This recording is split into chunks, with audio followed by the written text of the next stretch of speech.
இந்த காட்டுல அன்னைக்கு காலையிலேயே மழை வர மாதிரி வானமே இருட்டிக்கிட்டு இருந்தது. முன்னல் மணி பயங்கர சத்தத்தோட இடிச்சுக்கிட்டு இருந்தது. அம்மா அம்மா, வெளியில பாருங்க, வானம் இருட்டிக்கிட்டு வருது. இன்னைக்கு மழை வரும் போல இருக்கு. பியூட்டி, நானும் அதை நினைச்சுதான் கவலைப்பட்டுக்கிட்டு இருக்கேன். நம்ம வீட்டோட கூறு மோசமான நிலைமையில இருக்கு. அதை இன்னைக்குதான் சரி பண்ணலாம்னு நினைச்சேன். அதுக்குள்ள மழை வந்துரும் கூட இருக்கு. அம்மா வாங்கம்மா, நம்ம 2 பேரும் போய் கூரைய சரி பண்ணுவோம். தம்பி வீட்டுக்குள்ளேயே இருக்கட்டும். இப்படி பேசிக்கிட்ட சோனா குருவியும் பியூட்டியும் பிறகு வீட்டை விட்டு வெளியே பறந்து போனாங்க. வெளியில காத்து பயங்கரமா வீசிக்கிட்டு இருந்தது. சோனா குருவியும் பியூட்டியும் அந்த காட்டுல சரியா பறக்க முடியாம தட்டு தடுமாடி பறந்து கூரையில போய் உட்கார்ந்தாங்க. பிறகு சோனா குருவி மரப்பலகையை எடுத்து கூரை மேல வச்சு ஆணி அடிக்க ஆரம்பிச்சது.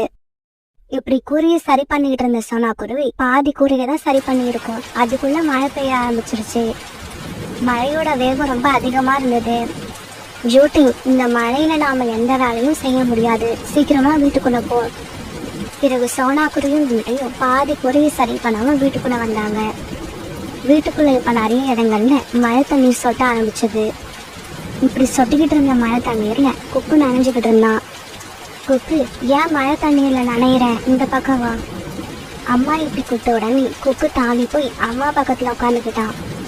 பிறகு சோனா குருவி, குக்கு, பியூட்டி இவங்க 3 பேரும் சேர்ந்து மழை நீர் ஒழுகிற இடத்துல எல்லாம் ஒவ்வொரு பாத்திரத்தை கொண்டு வந்து வச்சாங்க. மழை நீர் இப்படி தன்னோட வீட்டுக்குள்ள விழுறத சோனா குருவி மட்டும்தான் சோகத்தோட பாத்துக்கிட்டு இருந்தது. அதோட குழந்தைங்க பியூட்டியும் குக்கும் ரொம்ப சந்தோஷத்துல குளிச்சுக்கிட்டு இருந்தாங்க. இப்படி விளையாண்டுக்கிட்டு இருந்த பியூட்டியை பார்த்த சோனா குருவி இப்படி சொல்லுச்சு. பியூட்டி, இந்த மழை இப்ப விடாதுன்னு நினைக்கிறேன். நம்ம வீட்டுல உள்ள பொருட்கள் எல்லாம் இந்த மழை தண்ணீரெல்லாம் நனைஞ்சு போயிடும். அதனால எல்லாத்தையும் ஒரு மூட்டையா கட்டி கோரியாக்கா வீட்டுல கொண்டு போய் வச்சுட்டு வந்துருவோம். இப்படி சொன்ன சோனா குருவி பிறகு முக்கியமான பொருட்களை எல்லாம் ஒரு மூட்டையா கட்டி வச்சது. பிறகு அந்த மூட்டையை தூக்கிக்கிட்டு சோனா குருவி காவலோட வீட்டுக்கு பறந்து போச்சு. கோரியக்கா, கோரியக்கா, கொஞ்சம் கதவை திறங்க. சோனா குருவி இப்படி கூப்பிட்டதும் கோரிக்காவோட கதவை திறந்துக்கிட்டு வெளியே வந்தது. கோரியக்கா, மழையில எங்க வீட்டுல எல்லா இடத்துலையும் முழுகுது. அதனால முக்கியமான பொருட்கள் எல்லாம் மூட்டை கட்டி கொண்டு வந்திருக்கேன். இது தயவு செய்து உங்க வீட்டுல வச்சுக்கோங்க. மழை விட்டதும் நான் வந்து வாங்கிக்கிறேன். என்னது, இந்த மூட்டைக்குள்ள முக்கியமான பொருள் இருக்கா? இந்த மூட்டைய பார்த்தா எப்படி தெரியுமா இருக்கு? குப்பை மாதிரி இருக்கு. இந்த குப்பைய எல்லாம் நான் வீட்டுக்குள்ள வச்சுக்கிட்டேன்னா என் வீடே அழுக்காயிடும். கோரியக்கா, நாம 2 பேரும் பக்கத்து வீடு. நீங்க இப்படி சொல்லக்கூடாது. என்னது, நான் சொல்லக்கூடாதா? அப்ப தெருவுல போறவங்களை கூப்பிட்டு சொல்லவா? அப்புறம் இன்னும் ஒண்ணு என்ன சொன்ன, பக்கத்து வீடா? சோனா, தயவு பண்ணி என்கிட்ட சொன்ன மாதிரி வேற யார்கிட்டயும் என் வீட்டு பக்கத்துல நீ குடியிருக்கிறன்னு சொல்லிடாத. எனக்கு அதை விட வேற அசிங்கமே கிடையாது. இப்படி சொன்ன கோரிக்காவும் வீட்டுக்குள்ள போய் கதவை சாத்திக்கிச்சு. அம்மா, கோரி ஆண்டி என்னம்மா இப்படி சொல்லிட்டாங்க? இப்ப நாம என்ன பண்றது? பியூட்டி, நாம இந்த காவலோட வீட்டுக்கு வந்திருக்கவே கூடாது. புறா அண்ணனுடைய வீடு ரொம்ப தூரத்துல இருக்கேன்னு இந்த காவலோட வீட்டுக்கு வந்தேன். அதுக்கு சரியான தண்டனை கிடைச்சிருச்சு. பிறகு சோனா குருவியும் வீடியும் அந்த சாக்களுடைய திட்டிக்கிட்டு புறாவோட வீட்டை நோக்கி பறந்து போனாங்க. புறா வீட்டுக்குள்ள போய் சேர்ந்த சோனா குருவி நடந்தது எல்லாத்தையும் புறா கிட்ட சொல்லுச்சு. புறா அண்ணா, கோரியக்கா கொஞ்சம் கூட மனசாட்சியே இல்லாம பேசுறாங்க. சோனா, உன்னை யாரு இந்த மூட்டையை தூக்கிக்கிட்டு கோரிக்காக வீட்டுக்கு போக சொன்னது? நீ நேரா மூட்டையை தூக்கிக்கிட்டு என் வீட்டுக்கே வந்திருக்கலாம். பக்கத்துல இருக்கேன்னு அவங்க வீட்டுக்கு போனேன். இதுக்கப்புறம் எவ்வளவுதான் கஷ்டம் வந்தாலும் அவங்க கிட்ட போய் உதவின்னு கேட்கவே கூடாது.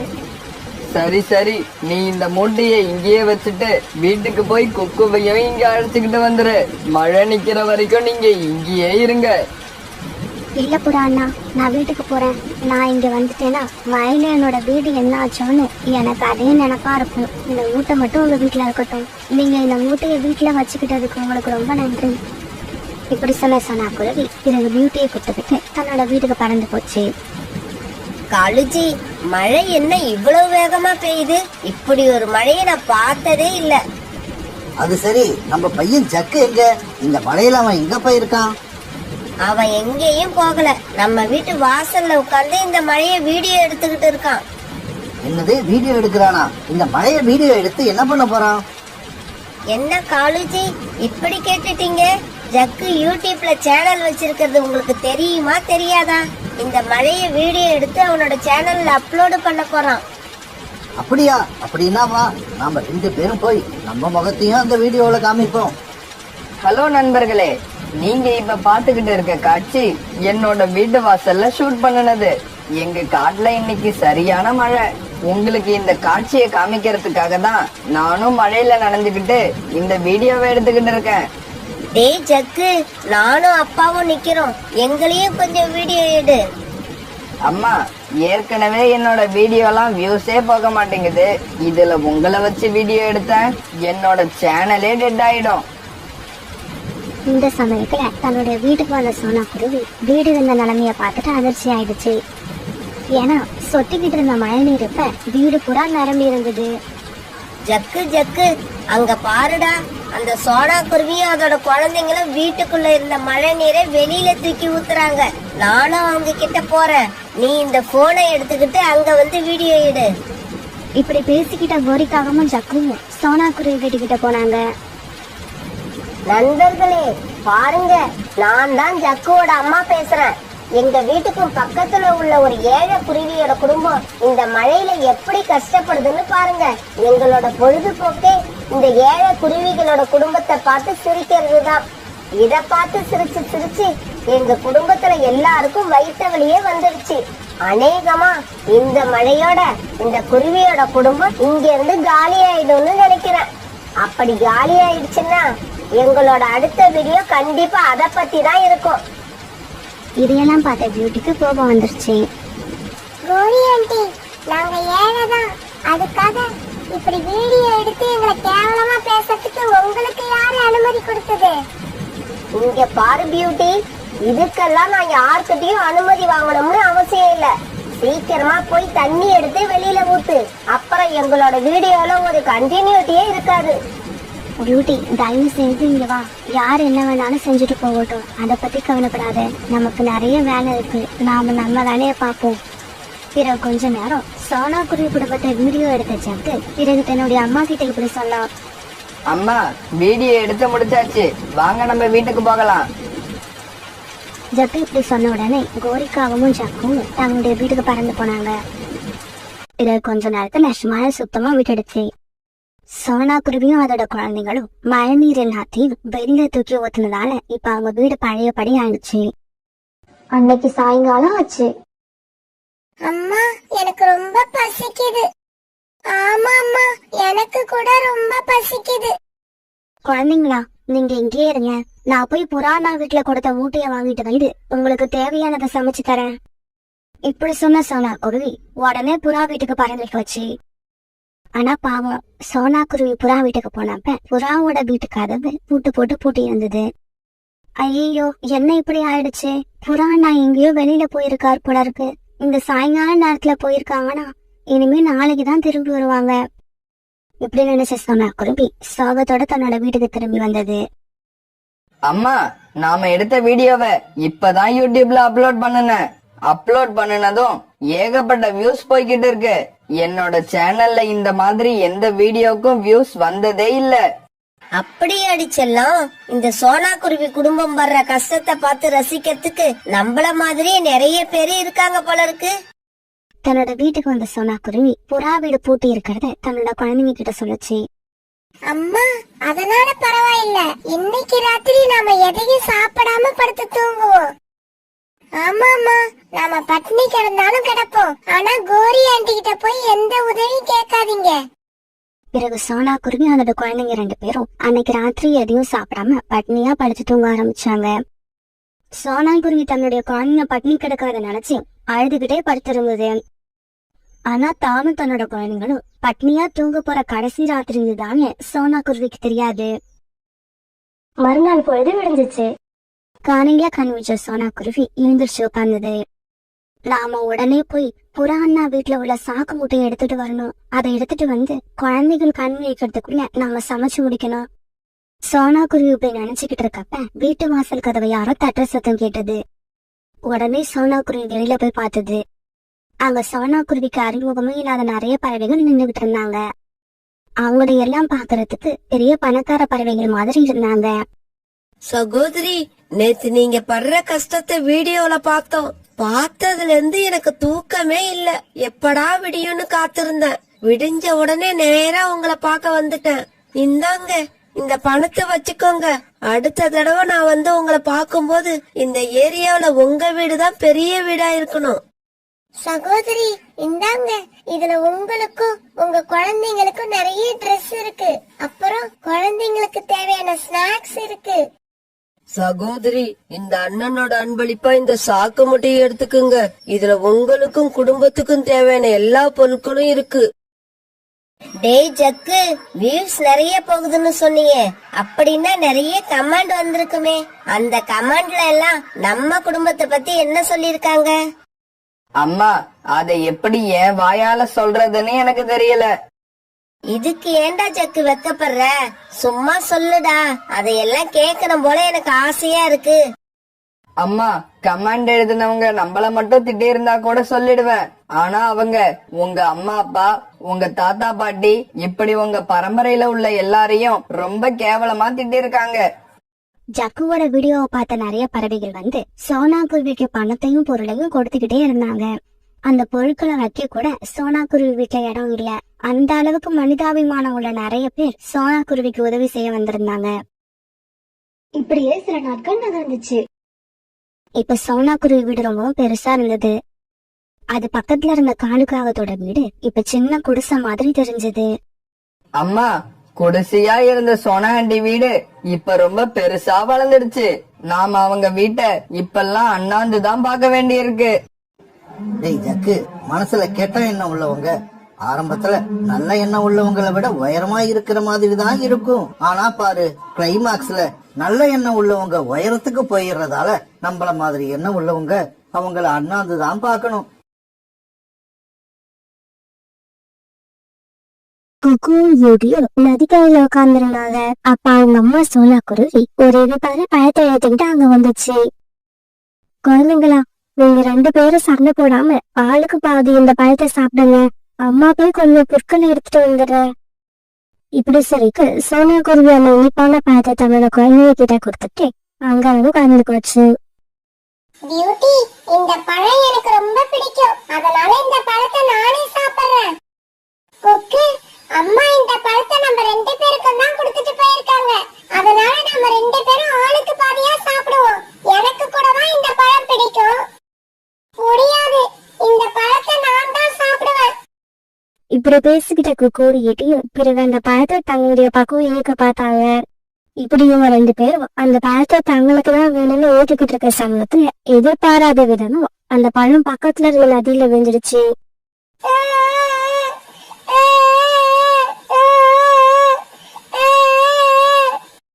குக்கு, உன்னாலதான் இந்த பழம் நதியில விழுந்துடுச்சு. இல்ல இல்ல, உன்னாலதான் விழுந்துடுச்சு. நீ மட்டும் அந்த பழத்தை என்ன சாப்பிட சொல்லியிருந்தா இந்த பழம் இப்ப நதியில விழுந்திருக்காது. இரு இரு, அம்மா வரட்டும். நீ செஞ்சதெல்லாம் அம்மா கிட்ட சொல்லி உனக்கு அடி கொடுக்க சொல்லுவேன். சோனா, என்ன இந்த நேரத்துல இங்க இருக்கிற? இன்னைக்கு உன்னோட குழந்தைங்களுக்கு உணவு தேட போகலையா? ரீதா, எனக்கு இன்னைக்கு காலையிலேயே ஒரு இனிப்பான பழம் கிடைச்சிருச்சு. அதை கொண்டு போய் என்னுடைய குழந்தைங்களுக்கு கொடுத்து சாப்பிட சொல்லிட்டேன். எனக்கு வீட்டு கூரையை சரி பண்றதுக்கு கொஞ்சம் காய்ஞ்ச பொருட்கள் தேவைப்படுது. அதை தேடி எடுத்துட்டு போகணும்னு தான் இங்க வந்தேன். சோனா, நம்ம காட்டுல இருக்கிற பழைய கிணறு ஓரமா ஒரு வாரத்துக்கு முன்னாடி நான் கொஞ்சம் காஞ்ச பொருட்களை கட்டாக கட்டி வச்சிருக்கேன். உனக்கு தேவைப்பட்டுச்சுன்னா நீ அதை எடுத்துக்கிட்டு போ. ரீதா, என்னோட வேலை இவ்வளவு ஈஸியா முடியும்னு நான் நினைக்கவே இல்லை. உனக்கு ரொம்ப நன்றி. இப்படி சொல்ல சொல்ற குருவி பிறகு அதுல காட்டுல உள்ள பழைய கிணறுகளுக்கு பழகி போச்சு. அந்த இடத்துக்கு போன சொன்ன குருவி ரீட்டாக்கு அங்க கட்டி வச்சிருந்த காஞ்ச பொருட்களை எடுத்துக்கிச்சு. இப்படி அந்த புல்காட்டை எடுத்துக்கிட்ட சொன்ன குருவி தன்னுடைய குழந்தைங்க இருக்கிற இடத்துக்கு பறந்து போச்சு. எல்லா குழந்தைங்களா 2 பேரும் அந்த பழத்தை சாப்பிட்டீங்களா? சோனா குருவி இப்படி கேட்டதுக்கு 2 பேரும் எந்த பதிலும் சொல்லாம மௌனமா இருந்தாங்க. பியூட்டி, உன்னதான் கேக்குறேன், நீங்க 2 பேரும் அந்த பழத்தை சாப்பிட்டீங்களா இல்லையா? அம்மா, நீங்க கொடுத்துட்டு போன அந்த பழத்தை நாங்க சாப்பிடவே இல்ல. இந்த குக்குவால அந்த பழம் நதியில விழுந்துடுச்சு. என்னது, என்னால விழுந்துடுச்சா? அம்மா, பியூட்டி பொய் சொல்றா. அந்த பழம் நதியில விழுந்ததுக்கு காரணம் 2 பேரும் சத்தம் போடாம இருங்க. நான் ஏற்கனவே ரொம்பவும் களைச்சு போயிருக்கேன். இதுல நீங்க தான் எனக்கு தொல்லை கொடுக்குறீங்க. சத்தம் போடாம என் பின்னாலேயே வீட்டுக்கு வாங்க. இப்படி ரொம்பவும் கோபமா சொன்னாக்கும் பிறகு பூக்காட்டை எடுத்துக்கிட்டு முன்னால பறந்து போக்க குழந்தைங்க 2 பேரும் பின்னாலேயே போனாங்க. வீட்டுக்கு போன உடனே பூக்காட்டை ஒரு ஓரமா வச்ச குருவி தன்னோட குழந்தைங்க கிட்ட இப்படி பேச ஆரம்பிச்சது. பசங்களா 2 பேரும் சத்தம் போடாம இருங்க. நான் போய் உங்களுக்கு சாப்பிடறதுக்கு ஏதாவது தானியங்களை எடுத்துட்டு வரேன். அம்மா என்கிட்ட சண்டை போடாதன்னு இந்த வீட்டு கிட்ட சொல்லிட்டு போங்க. அது அம்மா என்கிட்ட சொல்ல வேண்டிய அவசியம் இல்ல, உன்கிட்ட தான் சொல்லிட்டு போகணும். குக்கு, நீ இந்த கூட்டுல வந்து உட்காரு. பியூட்டி, நீ போய் அந்த ஜன்னல்ல உட்காரு. நான் வர வரைக்கும் நீங்க 2 பேரும் அங்கேயே உட்கார்ந்துருக்கணும். இப்படி சொன்ன குருவி எனக்கு தானியங்களை தேடி கலந்து போச்சு. இப்படி போன குருவி சாயங்காலம் வரைக்கும் உணவு தேடிக்கிட்டே இருந்துச்சு. ஆனா அதுக்கு எந்த உணவும் கிடைக்கல. இதனால தன்னோட வீட்டுக்கு திரும்பி வந்துகிட்டு இருந்த குருவி வர வழியில அந்த காங்களோட வீட்டுக்கு போச்சு. கோரியக்கா, இப்போ வரைக்கும் உணவு தேடி பார்த்துட்டேன், எதுவுமே கிடைக்கல. உங்ககிட்ட கொஞ்சம் தானியங்கள் இருந்தா என்னோட குழந்தைங்களுக்காக கொடுங்க, நாளைக்கு திருப்பி கொடுத்துட்றேன். சோனா, நாங்க சாப்பிட்டது போக கொஞ்சம் தானியங்கள் இருக்கு, அத உனக்கு குடுக்கறேன். ஆனா நீ சொன்ன மாதிரியே நாளைக்கு திருப்பி கொடுத்துடு. இப்படி சொன்ன கோரிக்காகும் பிறகு கொஞ்சம் தானியங்களை கொடுக்க அதை வாங்கின குருவி அந்த வீட்டுக்கு பறந்து போச்சு. குக்கு, நீ எதுக்கு ஜன்னலுக்கு வந்த? நீ போய் உன்னோட கூட்ல உட்காரு. அம்மா என்னதான் ஜன்னல்ல உட்கார சொன்னாங்க. எனக்கு கூட்ல உட்கார்ந்து போர் அடிச்சு போயிடுச்சு. வேணும்னா நீ போய் கூட்ல உட்காரு, நான் இங்கதான் உட்காருவேன். குழந்தைங்க 2 பேரும் கோவமா பேசிக்கிட்டு இருக்கும் போது குருவி தானியங்களை எடுத்துக்கிட்டு வீட்டுக்குள்ள வந்துருச்சு. குக்கு, உன்னை எங்க உட்கார சொல்லிட்டு போறேன், நீ இப்ப எங்க உட்கார்ந்துருக்க? அம்மா, குக்கு இங்க ஜன்னல்ல வந்து உட்கார்ந்து எனக்கு தொல்லை கொடுத்துக்கிட்டே இருக்கான். உன்னோட கூட்டுக்கு போனா போக மாட்டேங்கிறான். சரிம்மா, நான் போய் என்னோட கூட்லயே உட்கார்ந்துக்கிறேன்.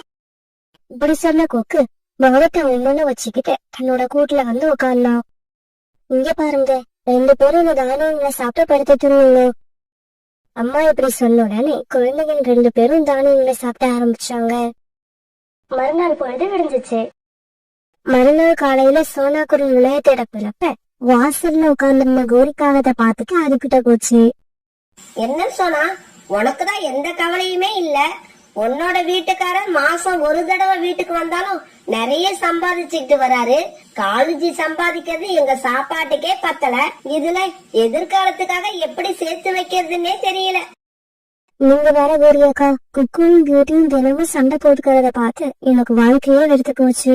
இவங்க 2 பேரும் எப்படி திருத்த போறேன்னு எனக்கு தெரியல. என்ன சொன்னா நீ இந்த விஷயத்துக்கு போய் இப்படி கவலைப்படுற? இதெல்லாம் ஒரு விஷயமே இல்ல. கோரியாக்கா, உங்களுக்கு ஒரே ஒரு பையன் ஜக்கு மட்டும்தான். இன்னொரு குழந்தை பிறக்கட்டும், அப்புறம் தெரியும் 2 குழந்தைங்களை வச்சு சமாளிக்கிறது எவ்வளவு பெரிய கஷ்டம்னு. இங்க பாரு சோனா, குழந்தைங்க மனசுல தான் கூட பிறந்தவங்க மேல எப்பவுமே பாசம் இருக்கும். அத நாம தான் புரிஞ்சுக்கிறது இல்ல. நீ வேணா ஒண்ணு பண்ணு, இன்னைக்கு பியூட்டியை அழைச்சிக்கிட்டு வந்து என்னோட வீட்டுல விட்டுட்டு உணவு தேடப்போ. அதுக்கப்புறம் என்ன அதிசயம் நடக்குதுன்னு நீயே பாப்ப. கோரியக்கா, நீங்க சொல்றதுல எனக்கு உண்மையிலேயே நம்பிக்கை இல்லை. இருந்தாலும் பியூட்டியை கொண்டு வந்து விட்டுட்டு போறேன். இப்படி சொன்ன குருவி பியூட்டியை கூப்பிட்டுட்டு வர்றதுக்காக தன்னோட வீட்டுக்கு திரும்பி போச்சு. பியூட்டி, என் கூட நம்ம ஒரு இடத்துக்கு போகணும். நானும் வருவேன், என்னையும் அழைச்சிக்கிட்டு போங்க.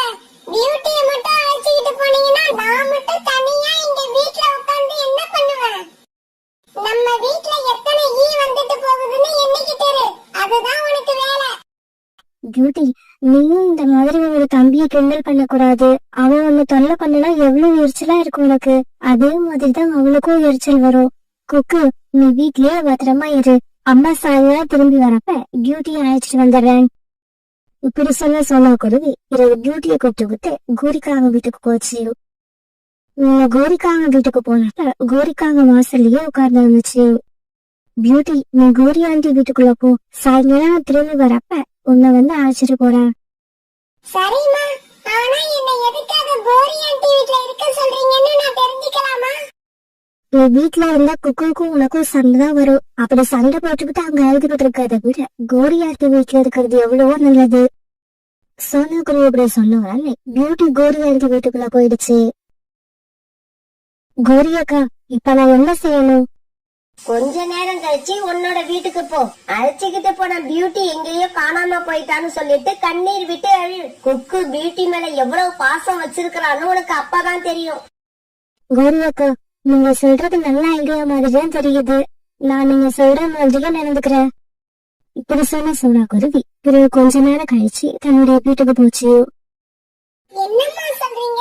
இப்பதானம்மா நீங்க பியூட்டி கூட போனீங்க. ஆமாண்டா, பியூட்டியை அழைச்சிட்டு போகலன்னா உணவு தேடுறதுக்காக அடர்த்தியான காட்டுக்குள்ள போல. அந்த சமயத்துலதான் பியூட்டி எங்கேயோ தொலைஞ்சிட்டா. அம்மா வாங்க போய் பியூட்டியை தேடி பாப்போம். நான் எல்லா இடத்துலயும் தேடி பார்த்துட்டேன். பியூட்டி எங்கேயுமே கிடைக்கல. இத கேட்ட கொக்கு கண்ணை விட்டு கதறி அழ ஆரம்பிச்சா. என்னம்மா இப்படி சொல்றீங்க? என்னோட அக்கா பியூட்டி என்னை விட்டு எங்கேயும் போக மாட்டா. என்ன பார்க்கிறதுக்காக திரும்பி வந்துடுவா. அம்மா இருங்க, நான் போய் பியூட்டியை தேடி பார்த்துட்டு வரேன். கொக்கு, நான் இந்த காடு பூரா பியூட்டியை தேடி பார்த்துட்டு தான் வரேன். பியூட்டி எங்கேயுமே இல்ல. இல்ல, நான் போனா பியூட்டியை எப்படியாவது கண்டுபிடிச்சிருவேன். பியூட்டி இல்லாம நான் வீட்டுக்குள்ள வரவே மாட்டேன். இப்படி சொன்ன கொக்கு பிறகு அழுதுகிட்டே வீட்டை விட்டு இடையில பறந்து போனோம். இப்படி போன கொக்கு அடர்த்தியான காட்டுக்குள்ள போய் உட்கார்ந்துகிட்டு தன்னோட அக்காவுக்கு குரல் கொடுக்க ஆரம்பிச்சான். பியூட்டி, பியூட்டி அக்கா, நீ எங்க இருக்க? நீ எங்க இருந்தாலும் என்கிட்ட திரும்பி வந்துடு. இதுக்கப்புறம் நான் உன்கிட்ட சண்டை போடவே மாட்டேன். உன் கூட சந்தோஷமா விளையாடுவேன். அக்கா திரும்பி வந்துடு. நீ இல்லாம என்னால தனியா வாழ முடியாதுக்கா. கொக்கு இந்த மாதிரி அந்த காட்டுக்குள்ள நிறைய இடங்கள்ல உட்காந்து தன்னுடைய அக்காவை தேடி பார்த்தா. ஆனா பியூட்டி எங்கேயுமே இல்ல. பிறகு அங்க இருந்து பறந்து போன கொக்கு வழியில ரீட்டாவை பார்த்துட்டு கூட பேச ஆரம்பிச்சான். ரீட்டா ஆண்டி, பியூட்டியை காணோம். நீங்க பியூட்டியை எங்கேயாவது பாத்தீங்களா? இல்ல குக்கு, நான் பியூட்டியை எங்கேயுமே பார்க்கல. ஒரு அங்கிள், நீங்க என்னோட அக்கா பியூட்டியை எங்கேயாவது பாத்தீங்களா? இல்ல குக்கு, நான் வேலைய முடிச்சிட்டு இப்பதான் வரேன். காலையில இருந்து நான் நம்ம காட்டுலயே இல்ல. இப்படி நிறைய இடங்கள்ல தன்னோட அக்காவை தேடி பார்த்த கொக்கு பிறகு கடைசி போய் தன்னோட வீட்டுக்கு திரும்பி வந்தான். கொக்கு, உன்னோட அக்கா கிடைச்சாளா? அவளை பாத்தியா? இல்லம்மா, பியூட்டி எங்கேயுமே கிடைக்கல. பியூட்டி மட்டும் மறுபடியும் நான் பார்த்துட்டேன்னா அவகிட்ட சண்டை போடவே மாட்டேன். சந்தோஷமா விளையாடுவேன். உண்மையாக சொல்றேன்? ஆமாம்மா, உண்மையாதான் சொல்றேன். சத்தியமா தான் சொல்றேன். என்னோட பியூட்டி எனக்கு கிடைச்சிட்டா போதும். அவளை நான் சந்தோஷமா வச்சுப்பேன். சரி, நீ இவ்வளவு தூரம் சொல்றதால நான் இன்னொரு தடவை போய் பியூட்டியை தேடி பார்த்துட்டு வரேன். இப்படி சொல்லிட்டு சோனா குருவி பிறகு கோரிக்காகத்தோட வீரலோக்கு பறந்து போச்சு. அங்க போன சோனா பிறகு பியூட்டி கிட்ட நடந்தது எல்லாத்தையும் சொல்லுச்சு. இங்க பாரு பியூட்டி, வீட்டுக்கு வந்து நான் சொன்ன மாதிரியே நடந்துக்கணும். அம்மா, நீங்க சொல்றதை கேட்க எனக்கு ரொம்ப சந்தோஷமா இருக்கு. என் தம்பி என் மேல இவ்வளவு அன்பு வச்சிருக்கான்னு நான் நினைக்கவே இல்லை. நான் வீட்டுக்கு வந்ததும் நீங்க சொன்ன மாதிரியே நடந்துப்பேன். பியூட்டி இப்படி சொன்ன உடனே சோனா குருவி பியூட்டியை அழைச்சுக்கிட்டு தன்னோட வீட்டுக்கு போச்சு. பியூட்டிய பார்த்துக்கு தாவி போய் பியூட்டியை தன் நெஞ்சோட அழைச்சுக்கிட்டான். அக்கா, அக்கா, நீ இவ்வளவு நேரம் என்னை விட்டுட்டு எங்க போயிருந்த? எங்க நீ கிடைக்க மாட்டியோன்னு நினைச்சு நான் ரொம்ப பயந்து போயிட்டேன். அக்கா, இனிமே நான் உன்கிட்ட சண்டை போடவே மாட்டேன். அன்பா நடந்துப்பேன். இது சத்தியம். தம்பி தான் மேல வச்சிருக்க அன்பை நினைச்சு பியூட்டியும் கண்ணீர் விட்டு அழுதுச்சு. இவங்க ரெண்டு பேரும் ஒருத்தர் மேல ஒருத்தர் வச்சிருக்க அன்பை நினைச்சு சோனா குருவியும் கண்ணீர் விட்டு அழ ஆரம்பிச்சது. மறுநாள் கோரிக்காகத்தை பார்த்த சோனா குருவி ரொம்பவும் சந்தோஷமா இப்படி பேச ஆரம்பிச்சது. கோரியக்கா, என்னோட நீண்ட நாள் பிரச்சனைய ஒரே நாள்ல தீர்த்து வச்சுட்டீங்க. உங்களுக்கு எப்படி நன்றி சொல்றதுனே தெரியல. சோனா, நீ நன்றி சொல்றதெல்லாம் இருக்கட்டும். நீ என்கிட்ட கடன் வாங்கிட்டு போன தானியங்களை நேத்து குடுக்கறேன்னு சொன்ன, இன்னும் குடுக்கல. தயவு செய்து அதை இன்னைக்காவது கொண்டு வந்து கொடுத்துரு. கோரிக்காக சொன்னதை கேட்டு சோனா குருவி சிரிக்க ஆரம்பிக்க அது கூட சொன்ன கோரிக்காகவும் சிரிக்க ஆரம்பிச்சது.